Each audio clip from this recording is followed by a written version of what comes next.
Hey, why man, silent majority. Welcome back, I'm Nosta Boss. Today again, level writing. Level 5D. Today we're talking about stirring the pot, character relations. This is fun, and I'm gonna do D&D primarily for this, because this is the best example of a party. So, in it, we have my four players plus me. I'm only like a bystander. I'm the dungeon master of this campaign. But one thing I really want to bring up is how the party members interact. So we got I forgot what names I gave these guys earlier, so I'm just gonna give them their class. Cleric and Blood Hunter.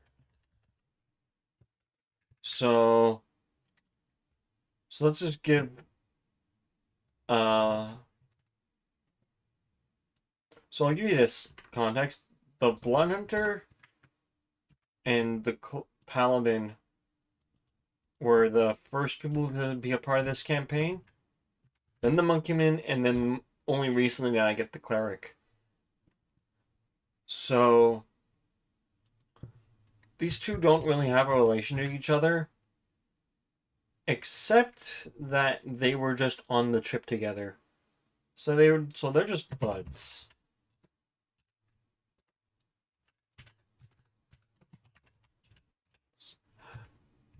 The the monk, on the other hand, is just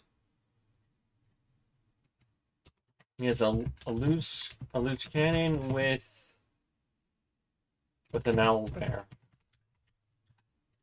And the cleric, I think he's getting along with the other two, so buds. But they're all like buds in the end. And this guy's just the loose cannon of the group. So now, how do I show you the group dynamic? Organically. This is where it gets tough. The simplest one is what happened recently. So we recently finished downtime, during which um the monk went to go learn animal handling and study the scroll they found in Wave Echo Cave.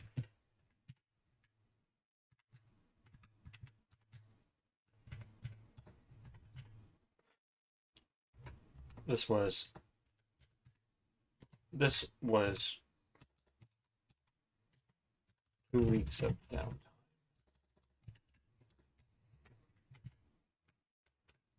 Meanwhile, the Blood Hunter, the Cleric, and the Paladin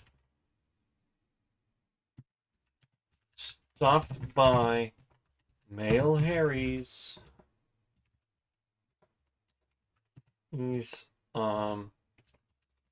orphanage. They noticing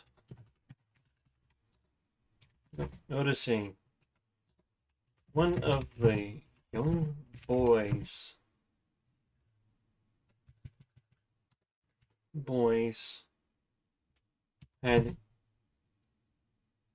had recently obtained a rapier.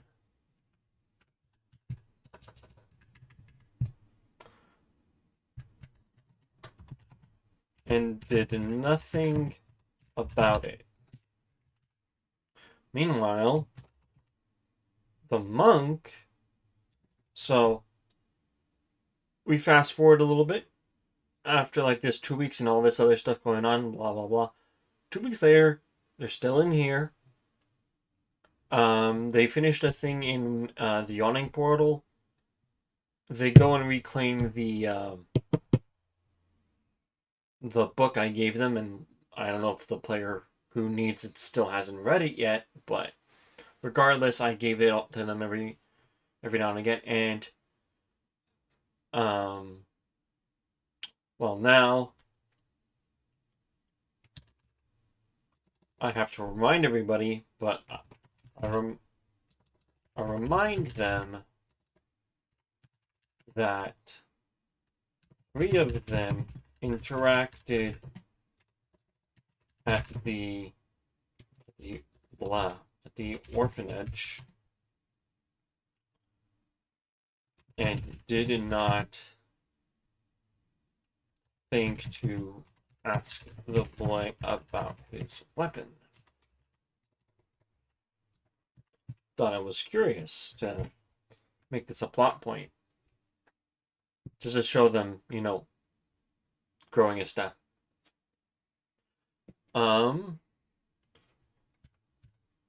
Only now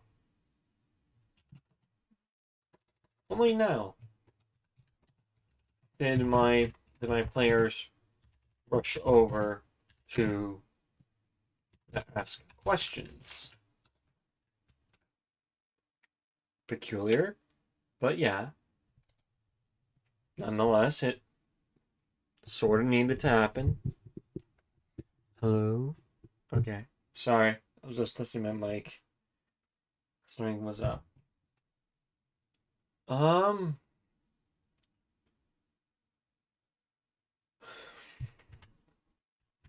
The monk is furious at the paladin and the cleric.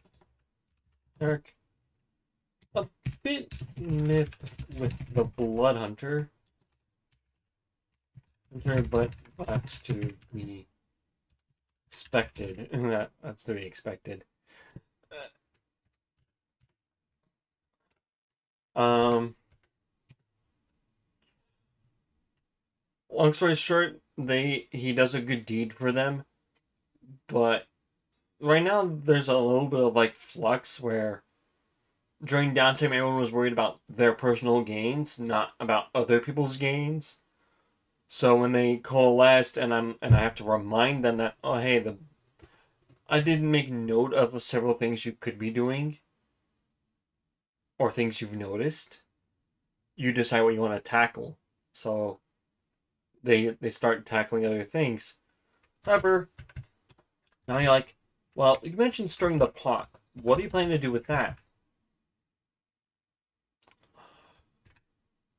So, stirring the pot. Psychosis. Mind games. Mind games. Keep, how do you put it? To stir the pot, you need to, like, press, is it press X to doubt? I have no idea what this meme is, but I know this is a thing. Insight, what do you call it? Insight,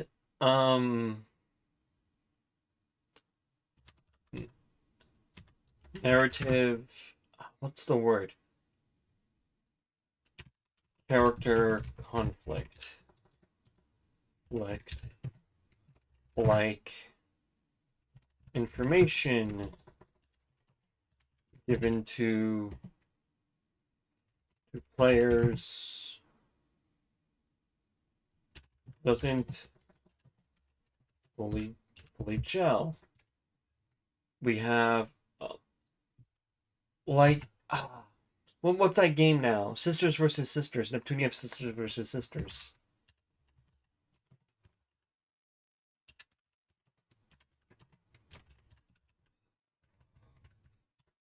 This had a really good way of like stirring the pot. I'm not going to spoil anything, but there's a character in NPC, very important NPC.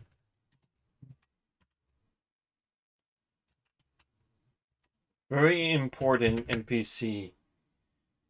A VIP NPC. How do we put this?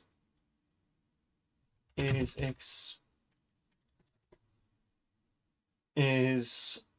let's say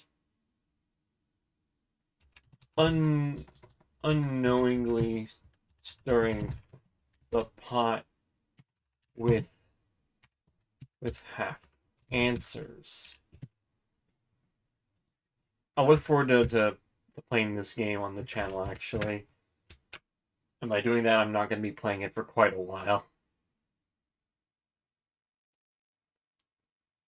It's so interesting to me that you don't know everything, and then one thing happens and just throws everything out of whack. The most important thing I'm trying to bring up is that it's like, what's that quote? Like, you're not whom I thought you were. Like, or like, liar. Stuff like that. You want to incite doubt. Incite character conflict. Character doubt.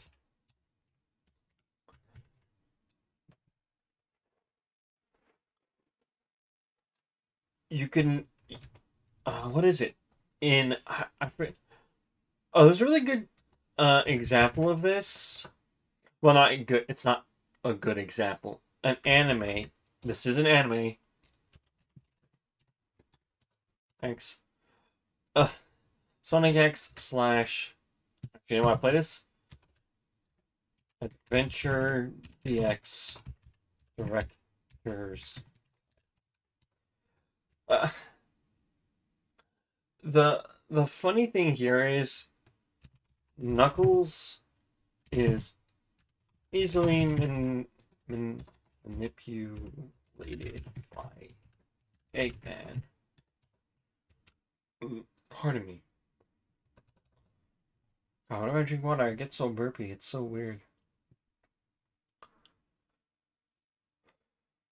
So Knuckles gets easily manipulated by Mega Man. It's always like Sonic really no vehemently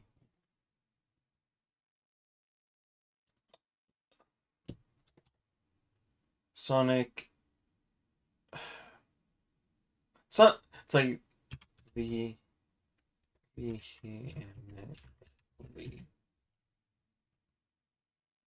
There we go. Vehemently the emeralds and scattered them. He said no one leaves. He said something to this effect. Eggman paraphrased. Or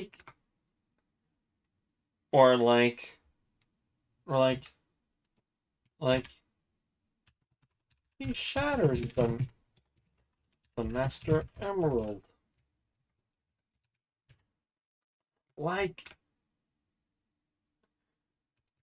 Just this could with some logic, it could be understandable that Knuckles could believe Eggman. So I was gonna make this liable in Sonic 2. Sonic Adventure 2. I'm gonna mention this. In Sonic Adventure 2, what could have been possible with this kind of scenario, Eggman inciting down into Knuckles? Use Shadow. Imagine this, hypothetically. What if Knuckles ran into Shadow early, and Shadow shatters the Master Emerald, and Eggman blames Sonic for it.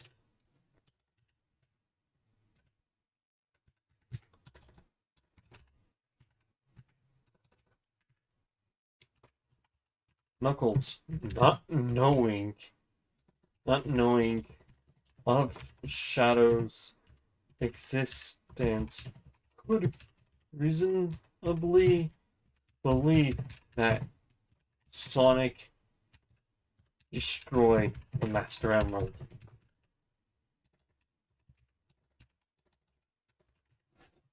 Like, and then they can fight. It works. There is reasonable doubt for Knuckles to fight Sonic now. It's like like in the like at the end of, let's say, what was it? No, it's not. Yeah, it's Wild Canyon, his first stage. So let's say this happens in Wild Canyon. Rouge and Knuckles are fighting. Rouge has not been introduced as Shadow. She only knows Sonic's. Knuckles is trying to do the thing, and instead of Knuckles breaking the emerald, it's Shadow instead, and and um and Knuckles can't tell the difference, but after a while, like after the initial break, Shadow's so far away he can't tell the difference between the the red one versus the blue one. Can think it's Sonic, but not 100% certain, and then run into Eggman, who's probably pretending to be wounded, and it's like, Knuckles, please don't hurt me, Eggman. No, no, no, seriously, it was Sonic. I saw Sonic. He broke the Master Emerald, and it's like, you're Sonic, but he knows I protect that damn thing. No, he says, you can't have it. He wants to protect it now, or something to this effect. And now all of a sudden, Knuckles is like, oh, I'm gonna get this blue blur. And it's like, we now have conflict. This is probably the strongest point in the entire video, but uh, press X to doubt. You want to incite this kind of thing. Give reason for doubt. Give reason to doubt. Or if you're like me and you're using Void in your campaign, which I kind of almost encourage, if any of them have madness, have them occasionally get like a flashback to something. If you want to incite chaos, just say, hey dude, roll me a wisdom check really quick. It's a check? Yes, it's a check. Okay, that's a 10. Sorry, that's a failure. However, this is a small thing. You bring up a memory, just something minor. Yeah, you remember a vision of the paladin. Back with the little boy, the young Seraphy, the smoking building, and how you couldn't really act with him being with the young boy. And you want to bring up that it took him too long to act and question the boy, or or give the boy healing assistance um to uh to get the full story. It took too long. And this is now on the top of the other guy's brain, and now he has to incite that on. He can bring that up then, and now you just have this entire pot brewing. Because then you can have the other guy who also has like a form of madness bring that up to him and like, yeah, you took forever. What the hell, man? That boy was clearly sick and coughing, much like I was. It's like the inciting incident is like you can just bring shit up, let it fester, let it build. Like, and if the madness is small, just say like, "Hey, man, like, why did you take forever? You took 5 minutes to help a boy who's clearly sick. I couldn't really do anything because I'm a blood hunter, and well, as much as I would have done something with the building, I'd rather had focused on the person in front of me. Uh, you clearly had healing magic. You didn't heal the boy. He passed out in your hands. Uh, Can you please explain yourself at least? If you froze, you froze. I just want you to admit that to me as a friend, and you might even add a haunting tone behind that. Just be like, uh, and you can tell the other guy like, hey, when he's speaking to you, he's actually saying not something else. He's bringing this all up, but it's also it has a almost dark undertone to his voice, just to really burn it in that something's not right. That that's really all it comes down to. Because then, if you want a really happy character dynamic, just okay. I want to bring up one more thing before I end this. I'm talking about stirring the pot. Let's get a pot boiling. Love potion. I can't stress this enough. Actually, you know what? F that idea. We're gonna do this. I'm gonna stress this. I was writing a story. Not was. I still am. I'm still writing this story to this day. I'm writing this for what, 12 years? I've been taking breaks liberally, but well, it's not really. I wrote it in a year. Each book's taken a year to write. The first one's taken me several years to edit, and I've been editing them incrementally across all of them.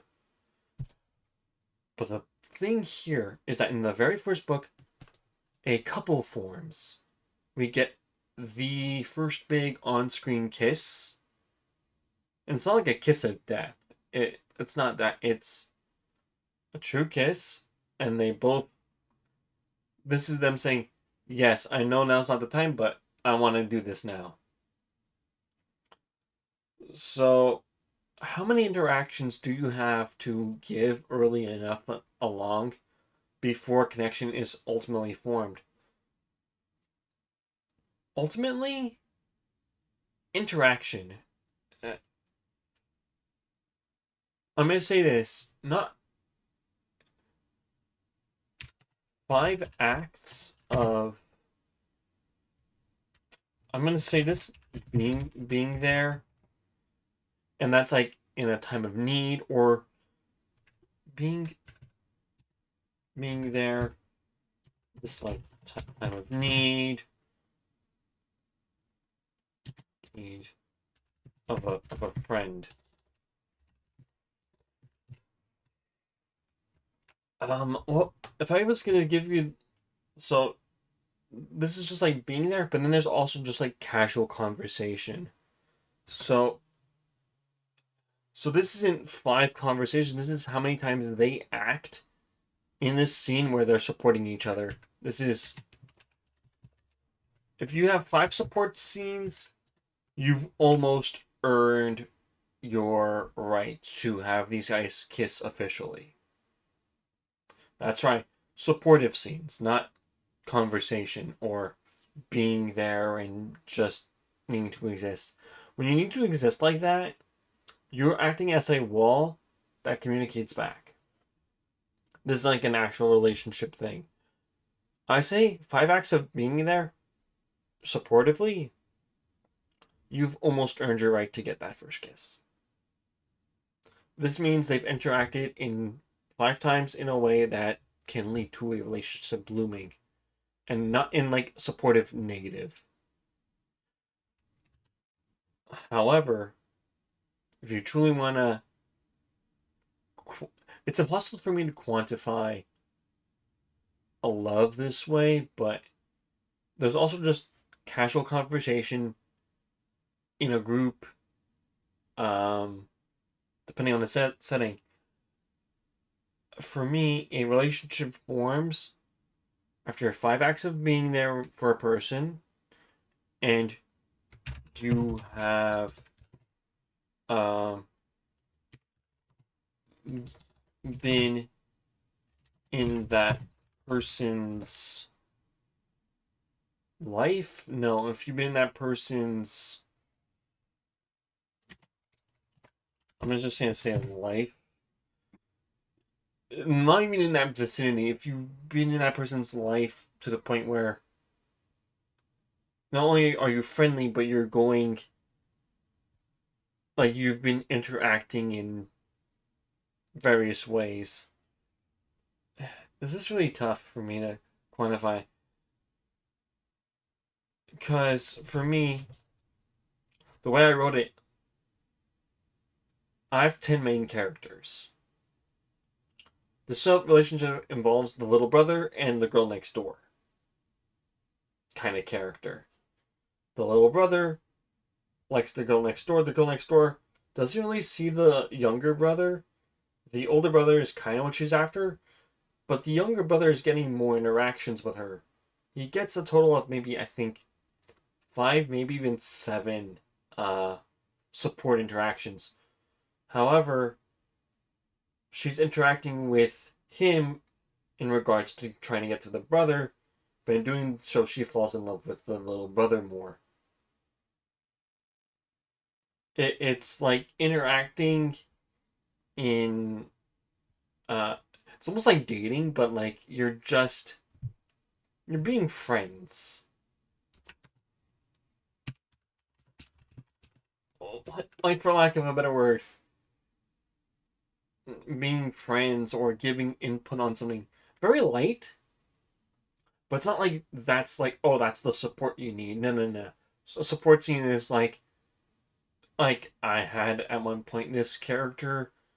I took her adoptive older parents away, effectively. Uh, by that I mean they died. They hit 100. They died of old age, and they find, and she locks herself in the room, doesn't come out,